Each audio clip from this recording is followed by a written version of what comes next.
Now to a developing story we're following tonight in Iran, where more than 24 people are dead as protests escalate over the death of a 22-year-old woman in police custody.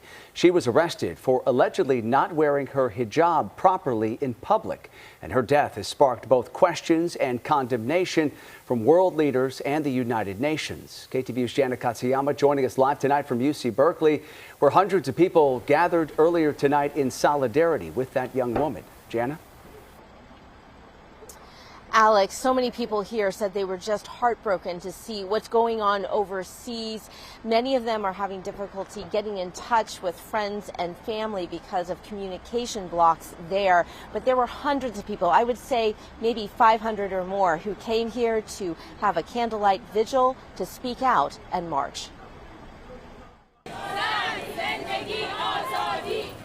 Putting their pain into signs and chants of protest, hundreds of people from the Bay Area's Iranian communities joined together at UC Berkeley Friday night. They chanted the name of Mahsa Amini, a 22-year-old Iranian woman who died in police custody after she was arrested September 16th by Iran's morality police for allegedly not wearing her hijab, headscarf, tightly enough. Police say she died of heart failure. Witnesses say she was beaten in the head. This is a really big landmark for our people, a really big landmark for women's rights in Iran. And Hasti Mofidi, a UC Berkeley student, says she thinks how she could have been in Amini's shoes.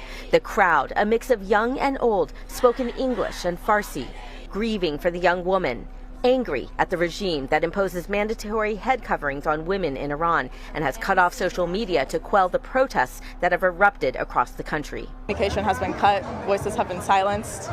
We're here to kind of bring that voice back. Many at the candlelight vigil say they are inspired by the Iranian women and supporters who have since taken to the streets in Iran, removing their hijabs and burning them. Dozens have been killed in the protests. Definitely worried about, our family and friends back there.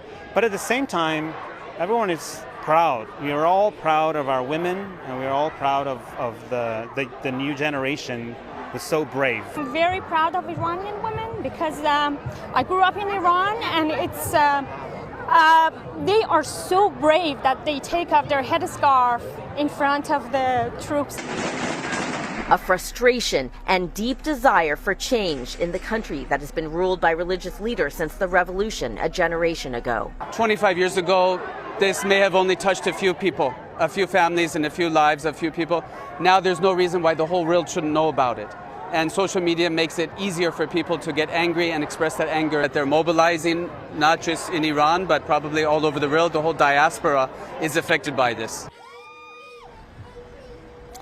And this is just the beginning of action this week. Tomorrow at San Francisco City Hall at 11 o'clock, there is another protest that's scheduled. And then on Sunday at 11, they plan to make a human chain across the Golden Gate Bridge.